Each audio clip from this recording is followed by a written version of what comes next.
Saúde os irmãos com a paz do Senhor. Já agradeço a saudação de boas-vindas nos feita. Agradeço também o convite que nos foi feito por meio da líder Paula. Sinto privilegiado de estar aqui para ministrar a palavra do Senhor aos vossos corações. Trago um abraço do meu pastor Marcos, que dentro de uma semana será agora o vosso pastor, mas enquanto ele está lá, eu ainda bato continência para ele. Então, eu estou debaixo da autoridade e da bênção dele aqui. Amém? Deus os abençoe.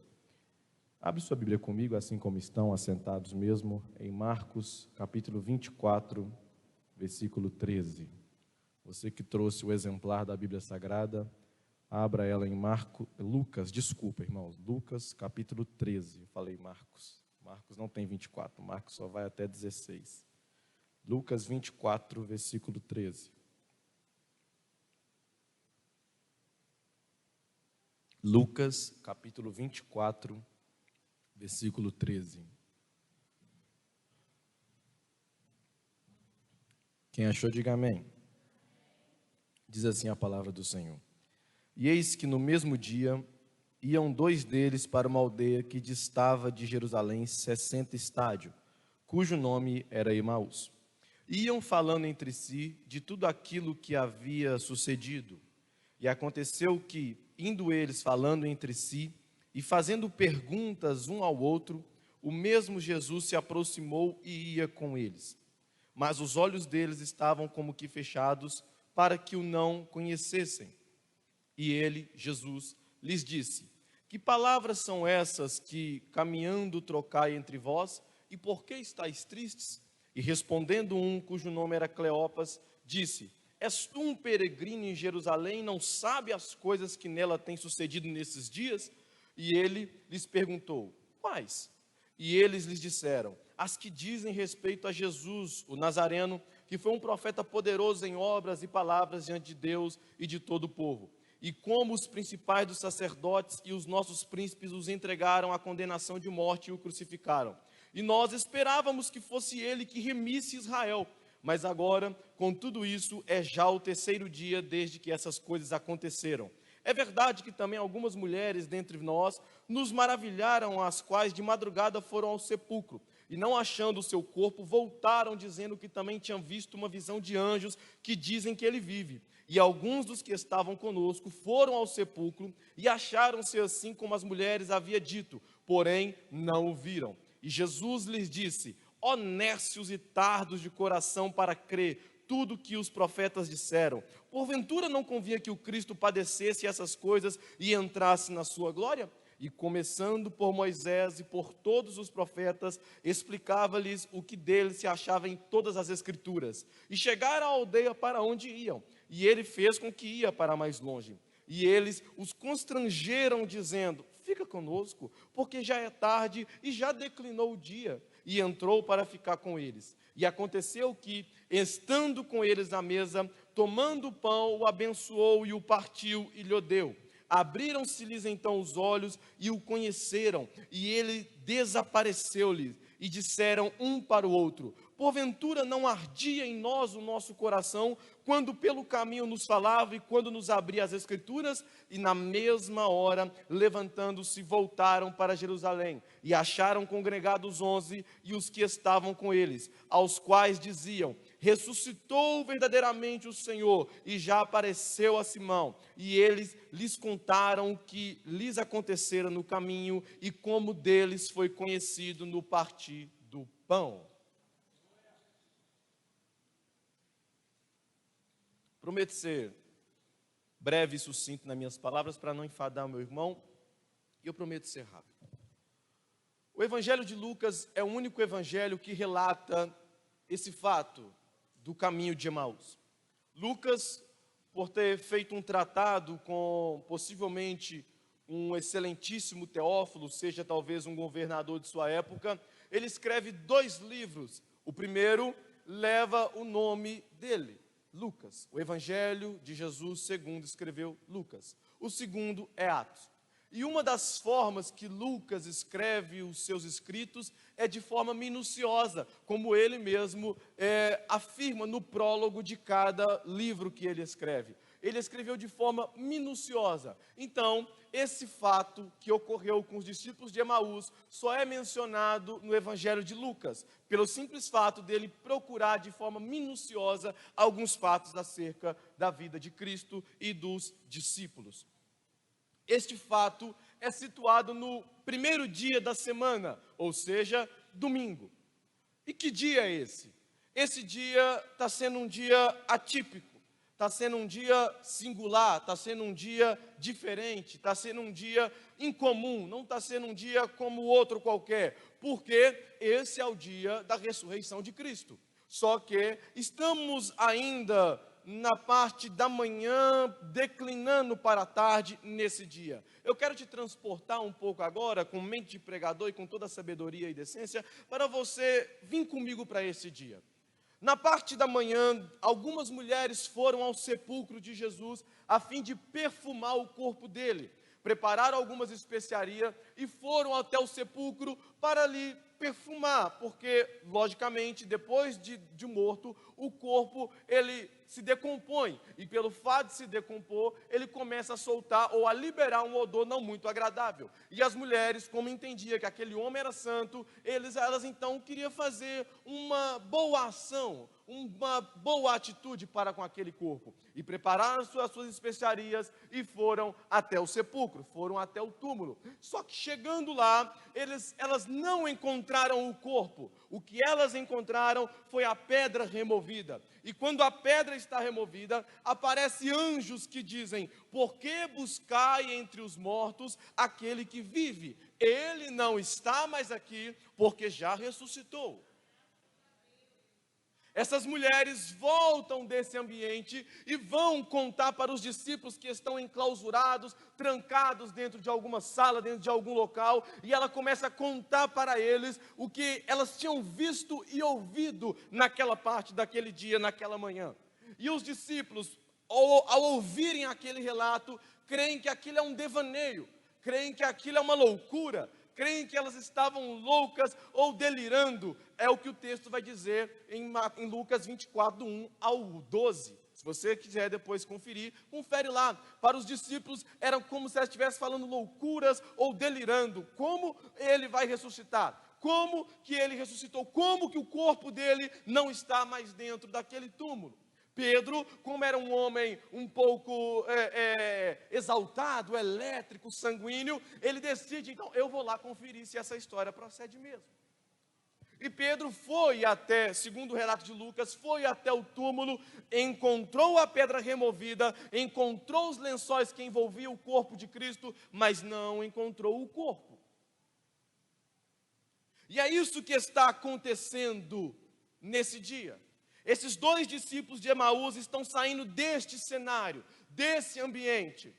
Ou seja, estão saindo de Jerusalém com várias perguntas na cabeça, com muitas indagações e sem entender muito bem o porquê de tudo aquilo está acontecendo. Eles estão saindo de Jerusalém perplexos, atônitos, confusos. É como se houvesse um quebra-cabeça na mente desses dois discípulos de Emaús.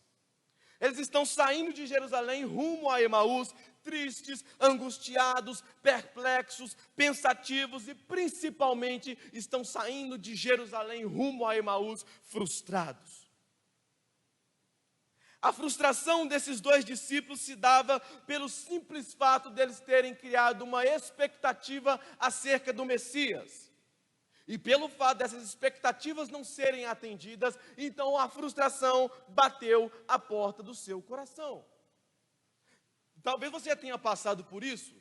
Você cria uma expectativa acerca de alguém, você cria uma imagem acerca de alguém, e então quando aquilo não se concretiza, quando aquilo não se realiza, você se frustra, você é decepcionado. E detalhe, às vezes, e eu digo aqui quase 90% das situações, você nunca se frustra com a pessoa. Muitas das vezes a sua frustração se dá pelo fato de você ter criado uma expectativa errada acerca da pessoa. E pelo fato daquela expectativa errada que você criou não ser atendida, a frustração então bate a porta. Eles não se frustraram com Cristo, é bom frisar isso. Eles não se frustraram com Cristo, mas se frustraram com as expectativas erradas e com os pensamentos errados acerca do Messias. Eles se decepcionaram e se frustraram com aquilo que eles imaginaram que o Messias seria. E pelo fato dessas expectativas não serem atendidas, a frustração bateu no coração. É o que o versículo 21 menciona. Eles vão dizer no versículo 21, pensávamos, esperávamos que ele remisse a Israel. E o que seria isso? Que ele remisse Israel. Na mente desses dois discípulos, e não somente desses, mas boa parte dos judeus de seu tempo, imaginava que o Messias reergueria o trono de Davi. Eles imaginavam que o Messias seria um rei conquistador, um imperador impetuoso, um político que expulsaria os romanos e faria com que Israel tornasse a ser uma grande nação nos padrões veterotestamentários. Eles imaginavam que o Messias viria com toda a pampa, com todo o seu poder, com cetro na mão, com vara de ferro, e falar: Romanos, Pôncio Pilatos, César, dá-o fora daqui. Mas não é isso que se concretiza. Então, por isso não se concretizar, eles se frustram. A pergunta que estava martelando na mente desses dois discípulos era: como que um Messias morto pode remir Israel? E agora, como nos livraremos do poder opressor do inimigo? Sendo que o Messias que imaginamos ser, viria com cetro na mão, com vara de ferro, expulsaria os romanos, reergueria o trono de Davi, Israel seria a grande nação que sempre foi. Como agora isso se concretizará com Messias morto? É essas perguntas que eles estão saindo de Jerusalém rumo a Emaús. Suas noções preconcebidas e mal formuladas acerca do Messias era como um quebra-cabeça, faltando peças, ou havia peças ali que não se casavam ou não tinha a sua parte de conexão. Havia muita coisa na mente desses discípulos e eles não conseguiam juntar isso como se fosse um quebra-cabeça. Não havia, sabe quando você compra um quebra-cabeça e na capa, no pacote daquele quebra-cabeça não vem a imagem que você tem que montar na tampa? Eles não tinham essa imagem na mente. Eles não tinham essa imagem para montarem as peças que eles tinham na cabeça. E é por isso que eles estão confusos. Eles estavam tristes, angustiados, frustrados, com os corações feridos, doídos e sem saber o que está acontecendo. Eles estavam um pior que o outro. O versículo 14 e o versículo 15 diz que eles conversavam e discutiam acerca dos fatos que haviam ocorrido. E o versículo 17 diz que eles estavam tristes. Se eles estavam comentando acerca dos fatos ocorridos, é sinal que eles comentavam acerca do passado. E não perca a sua atenção. Eu preciso aplicar essa palavra ao seu coração. Eles estavam comentando acerca do passado. E o que eu aprendo aqui, o que eu acho interessante, é que mesmo após se frustrarem em suas individualidades, mesmo após eles se frustrarem, mesmo as suas expectativas não serem atendidas, eles não se isolaram um do outro. Mesmo após a frustração, o texto vai dizer que eles estão caminhando juntos para Emaús. O texto diz que eles estão caminhando juntos para uma cidade. Alguns dias atrás, Jerusalém não foi um palco muito bonito para esses dois discípulos. Não foi um palco de muitas alegrias, porque alguns dias atrás, Jesus tinha sido preso no jardim do Getsêmani, tinha sido julgado na casa de Anás, na casa de Caifás, passa para Herodes, depois de Herodes passa para Pilatos, depois de Herodes volta para Pilatos de novo, e aí sim faz uma bola de ping-pong com Cristo, julga e sentencia ele à morte de cruz, crucifica o mestre morre, é sepultado, e é isso que ocorreu alguns dias atrás. Então não foi muito benéfico, nem muito lindo alguns fatos que ocorreu alguns dias atrás. Mas perceba que os fatos que ocorreram no passado não foram suficientes para separar, para afastar esses discípulos um do outro. O texto diz que eles estavam caminhando juntos para Emaús. E o que eu aprendo aqui, não se isole. O maior erro do ser humano é se isolar após uma frustração.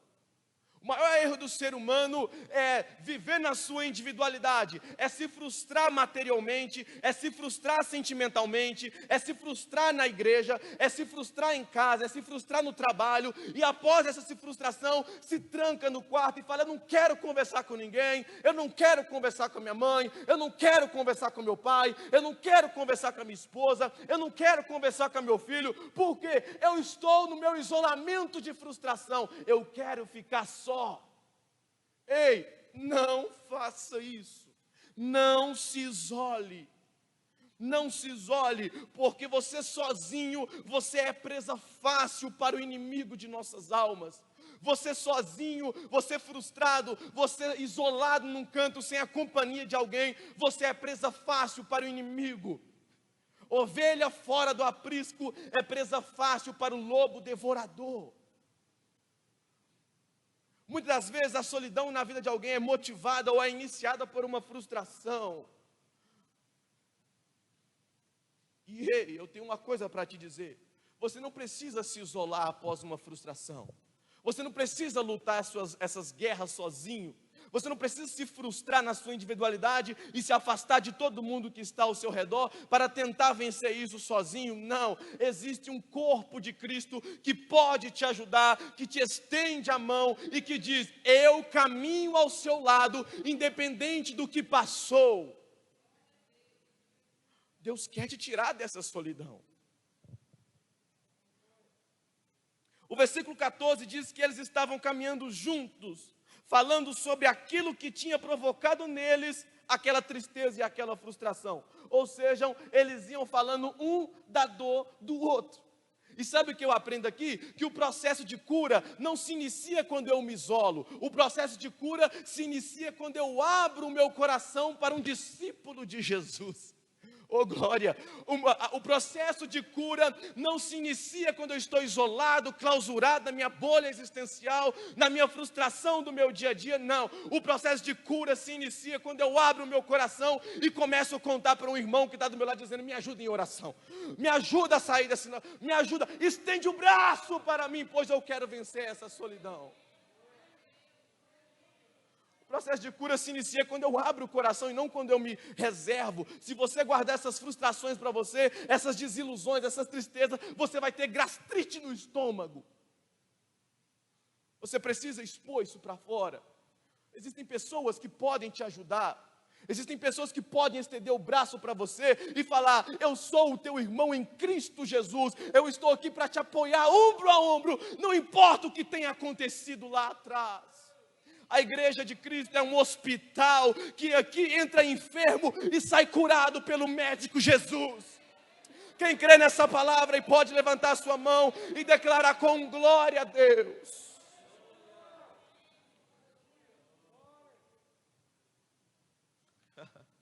Eles estão frustrados? Sim. Estão angustiados? Sim. Estão falando um da dor do outro? Sim. Mas isso não impediram eles de caminhar juntos.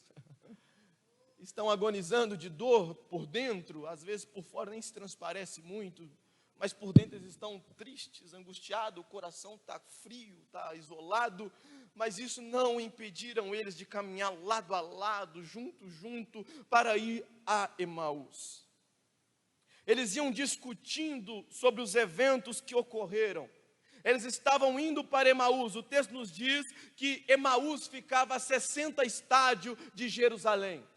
Um estádio, naquela época, era equivalente a 183 metros. Eu estou pregando para uma igreja inteligente. 183 metros vezes 60 estádio equivale a quase 11 quilômetros. 10 quilômetros, 98, mais ou menos. Se você quiser conferir na calculadora, pode conferir. 11 quilômetros de distância de Jerusalém a Emaús. E eu tenho uma pergunta: 11 quilômetros para se caminhar a pé é uma longa distância, sim ou não? 11 quilômetros para se caminhar a pé, de um ponto ao outro, é uma longa distância? Sim, lógico. Não havia charretes. Sim, havia charretes. Não havia carros. Não havia muito menos o Uber que eles pudessem pedir de Jerusalém a Emaús. Eles caminhavam a pé. E uma pergunta que eu tenho que fazer: o que se pode esperar de uma caminhada de 11 quilômetros a pé? Primeira coisa que se pode esperar de uma caminhada de 11 quilômetros a pé. As pessoas que fazem exercícios físicos aqui sabem muito bem do que eu estou falando. Se você caminha durante muito tempo, você pode ter certeza que quando você chegar em casa, os seus pés, tornozelos, panturrilhas, pernas e coxa estarão doendo. Então o que se pode esperar de uma caminhada de 11 quilômetros? Dores nos pés e nas pernas.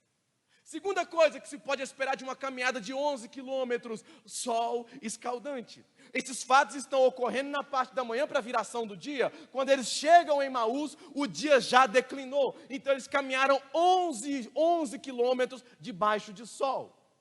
Terceira coisa que 11 quilômetros a pé pode proporcionar: o que o sol vai causar neles, algo chamado suor. E pelo fato de agora estar suando, estar transpirando, existe uma quarta coisa que vai ocorrer por causa do sol e por causa do experimento daquele suor. O quê? Sede. Eles vão começar a ter sede nesse caminho. E quinta coisa que pode esperar uma caminhada de 11 quilômetros de Jerusalém para Emaús são os perigos do caminho. Se você lembrar da história do bom samaritano, aquele homem ia de Jerusalém, ele ia de Jerusalém para Jericó. E nesse caminho, malfeitores e salteadores pegaram aquele homem, bateram nele, porque havia perigos nos caminhos. E muito mais, quando viajantes caminhavam individualmente ou em dupla, era um prato cheio para ladrões pegarem e assaltarem aqueles homens. E eu tenho uma pergunta para se fazer: se espera, eles avaliaram isso? Ei, adolescentes, ei, igreja, eles avaliaram isso? Sim. Eles avaliaram? Sim, avaliaram. Eles sabiam que os pés iam doer? Sabiam.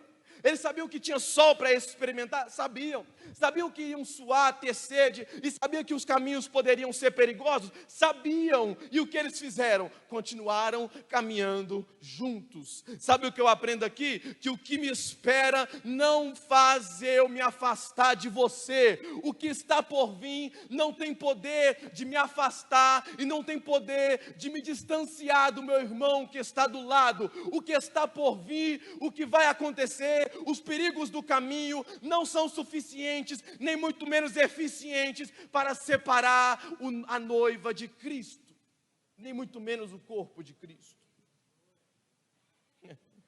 Agora perceba o que é interessante: as frustrações e tristeza do passado e as dificuldades que viriam não foram suficientes para romper a união desses dois discípulos.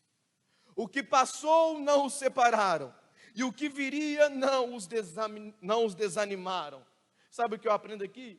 Que precisamos estar unidos independente do que já passou, e precisamos estar unidos independente do que vai vir. Este é um princípio do corpo de Cristo, um ajudando o outro, um estendendo a mão para o outro, um ajudando ao outro a caminhar. Está difícil? Tá, mas caminha junto com ele mais uma milha. Mas, que o caminho vai ser difícil, está tendo pedregulhos, pedregais, perigos, sol. Eu tenho que subir lá numa favela para pregar para aquele jovem que não vem aceitar Jesus e que está desviado, mas não importa, eu vou contigo, eu caminho contigo, porque não importa o que está por vir, o que importa é permanecermos juntos. Esse é um princípio missiológico, esse é um princípio missionário. Sabe qual é a regra de ouro dos soldados que estão em guerra? A regra de ouro dos soldados é: não pode deixar ninguém para trás. Essa é a regra de ouro dos soldados. E sabe o que eles fazem? Dentro do pelotão, o capitão vai olhar para os soldados e falar: soldados, o que está por vir é uma guerra. Fuzil, metralhadoras, bombas, minas terrestres estão nos esperando. Você acha que aqueles soldados vão olhar um para o outro e falar assim: é isso mesmo que nos espera? Sim, é isso que nos espera. Eu vou caminhar junto com esse soldado que está do meu lado, porque eu quero proteger ele. Eu imagino o capitão olhando e falando assim: soldado, a metodologia e a regra de ouro é: não pode deixar ninguém para trás. O capitão falando, e eu agora imagino um soldado lá no meio do pelotão, interrompendo o capitão e falando assim: ô capitão, e se o soldado estiver ferido? Ele está respirando? Está respirando, então carregue nos ombros. Mas capitão, ele pisou numa mina, os pés dele, as pernas dele foram arrancadas, ele não consegue mais andar. Ele está respirando, carregue nos ombros. Leve mais uma, traz ele de novo para o acampamento. Não deixe o soldado que está respirando morrer no campo de batalha sozinho. Cristo criou um corpo de Cristo. Cristo, Ele fez nós um só corpo, uma só comunhão, um só Espírito, para que possamos ajudar um ao outro, independente dos perigos que nos esperam. Oh glória! Oh glória! Oh glória! Eles estão caminhando juntos, Jesus se aproxima deles. A frustração faz com que eles não identifiquem Jesus ali. Eles estão caminhando juntos a Emaús. Chega um transeunte, um peregrino, um viajante, e se aproxima do lado deles. E quem sabe eu vejo Cleopas caminhando, conversando com o discípulo aqui. O viajante chega, ele olha de cima e embaixo para o viajante, não consegue perceber e retorna a conversar com o discípulo que estava do lado. A frustração fez isso com eles. Ele estava tão frustrado, mas tão frustrado, que ele não percebeu a presença de Jesus naquele contexto. E muitas vezes não é assim. A frustração é tão grande em nossas vidas, a decepção que experimentamos foi tão grande, que parece que Jesus não está conosco. Mas eu tenho algo a te dizer, é o teu ponto de vista que está errado. Mesmo que você ache que Ele não está do teu lado, Ele está do teu lado. E detalhe, Ele está ouvindo tudo aquilo que você fala.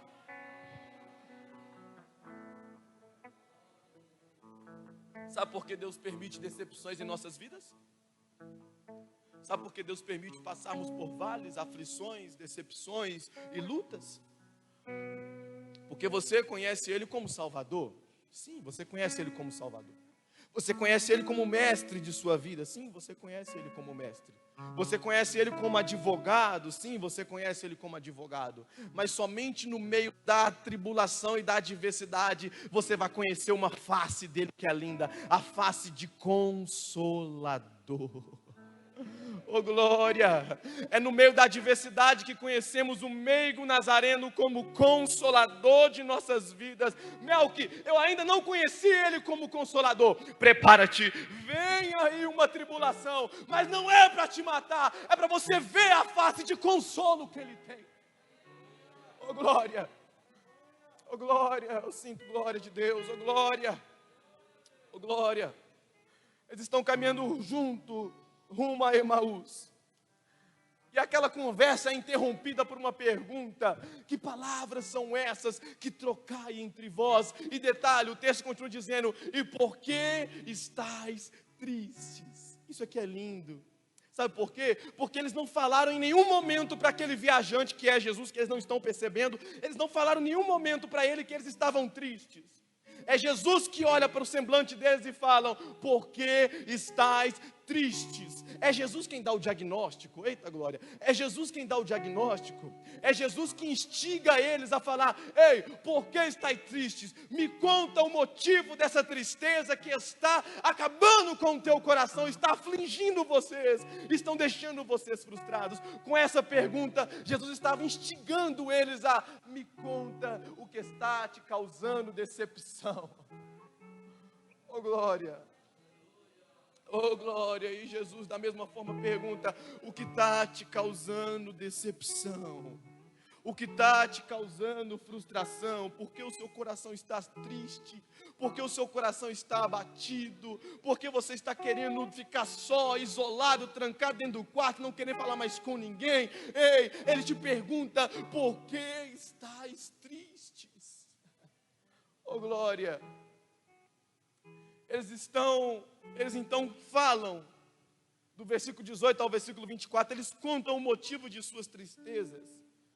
E eles começam contando que eles pensavam que Jesus seria aquele, o Messias, como eu falei, o Messias político, o Messias guerreiro, o Messias que remisse Israel, mas isso não se cumpre, e eles ficam ali atordoados por não saber o que está ocorrendo, e porque as peças de quebra-cabeça não se juntarem uma à outra. E Jesus vai lá e repreende eles, dizendo: ó nécios e tardos de coração para crer. Em outras palavras, tolos, ignorantes. Vocês não sabem entender, ou não têm coração para entender o que a palavra diz. Jesus então começa a explicar a eles o que dele falava as Escrituras. E é interessante que Jesus começou a explicar a eles por Moisés. Moisés aqui é um termo empregado para a lei. E lei, como todo mundo sabe, é o Pentateuco, é os 5 primeiros livros da Bíblia. Então eu imagino Jesus começando a explicar sobre ele mesmo nas Escrituras. E quem sabe ele começou com Gênesis 3,15, dizendo: da semente da mulher nascerá um que esmagará a cabeça da serpente. Quem sabe ele começa a explicar um pouco mais, e ele fala de Gênesis 49:10. Quem sabe ele começa a explicar um pouco mais, e vai lá em Êxodo 12, quando o anjo da morte foi visitar um pouco lá o Egito, a casa que tinha sangue do cordeiro nos umbrais da porta. A Bíblia vai dizer que o anjo passou por cima. Quem sabe ele começa explicando por esse texto. Quem sabe ele vai lá em Levítico 16 e começa a falar que no dia da expiação um cordeiro era morto, e sobre aquele cordeiro ia toda a culpa de Israel, e aquele cordeiro era imolado, era morto, sacrificado no lugar do povo. Além da lei, Jesus começa a falar sobre os profetas, sobre aquilo que os profetas diziam acerca do Messias. Quem sabe ele vai lá em Salmos 22, que diz lá: Deus meu, por que me desamparaste? O coração dele está como cera na cruz, se derretendo de amor. Quem sabe ele vai lá em Isaías 53, o servo sofredor, verdadeiramente ele tomou sobre si as nossas dores e enfermidades, e nós o reputamos por aflito e ferido de Deus e oprimido, mas ele tomou sobre si as nossas dores, e os nossos pecados levou sobre si. O castigo que nos traz a paz estava sobre ele. Oh glória! Quem sabe ele falou de Malaquias 4:2, porque para aqueles que confiam em Deus, nascerá o sol da justiça. Oh glória, glória. Jesus começou a explicar o que dele se falava nas Escrituras. Eu fico imaginando que mensagem, que pregação. Eu queria estar lá para ouvir essa mensagem. O texto não registra, mas eu queria ser um desses discípulos para ouvir essa mensagem. E o versículo 32 diz que o coração deles ardiam quando Jesus expunha as Escrituras. O coração deles pegava fogo quando Jesus abria as Escrituras para ele. E eu tenho algo para te dizer. Eles estão frustrados? Sim ou não? Eles estão angustiados? Sim, estão frustrados. Eles estão reconhecendo Jesus no caminho? Não. Mas a palavra de Deus está aquecendo os corações deles. Eles não estão percebendo, mas a palavra de Deus está fazendo alguma coisa dentro do coração deles. Eles não estão percebendo, mas o coração deles está aquecendo, pegando fogo. Oh glória! Sabe o que eu aprendo aqui? Que mesmo estando triste, decepcionado, frustrado, existe algo que aquece o coração do homem. E o que é? É a palavra de Deus. Oh glória, mesmo na decepção, mesmo no coração frio, cheio de dúvidas e de angústias, existe algo que quebra o gelo desse coração, e é a palavra de Deus. A palavra de Deus. A palavra de Deus tem o poder de acender uma chama no seu coração. Oh glória, a palavra de Deus tem o poder de acender uma chama em nossos corações. E todo real avivamento, ele começa primeiro com uma chama ardendo dentro dos nossos corações. Eu estou pregando para pessoas aqui que estão com o coração ardendo nesse exato momento por causa da palavra que está sendo pregada. Ei, é a palavra fazendo efeito, aquecendo o teu coração de pouco em pouco. E para encerrar, a palavra foi tão boa, mas foi tão boa, que eles olham para aquele peregrino e falam: homem, ei, peregrino, não vá mais à frente, já está escuro, fica conosco, o dia já se declina. Ei, peregrino, me fale mais acerca desse Cristo. Ei, peregrino, o que as Escrituras falam dele? Me fale mais desse Jesus, me fale mais do que precisaria ocorrer com o Messias. Me fala mais, peregrino. Mas eu não quero aqui na rua, porque na rua já está ficando de noite. Vamos para dentro da minha casa. Entra para dentro da minha casa. Esse é o primeiro sinal de um genuíno avivamento. Quando a palavra faz efeito no coração, o desejo é continuar ouvindo a palavra. E não só isso, ele deseja ouvir da própria palavra encarnada, que é o Cristo dentro do lar. Curve a tua cabeça, eu quero orar para você que está vivendo talvez um momento de frustração em sua vida, de angústia, de alguma coisa está te entristecendo, está tirando a tua paz.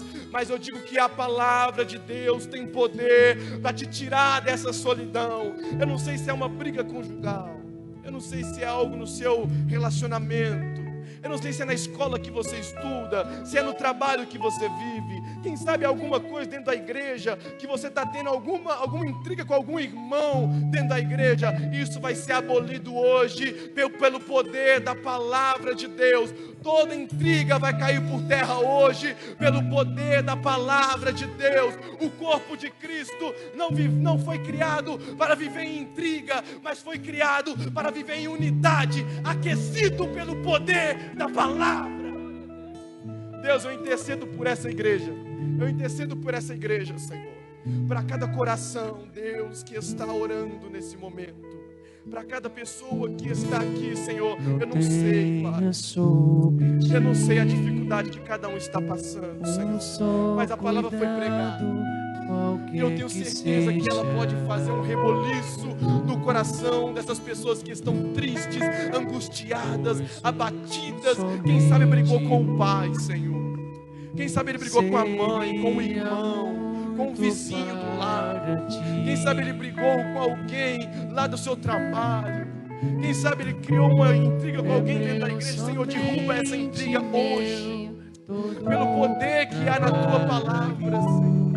Acende uma chama no coração dessa igreja, para que eles possam dizer: Jesus, não fica pelo lado de fora, vem para dentro da minha casa, vem para dentro da igreja, vem para dentro do meu relacionamento, vem para dentro do meu relacionamento com meu pai, com a minha mãe, com a minha casa, vem para dentro, fica conosco, Senhor.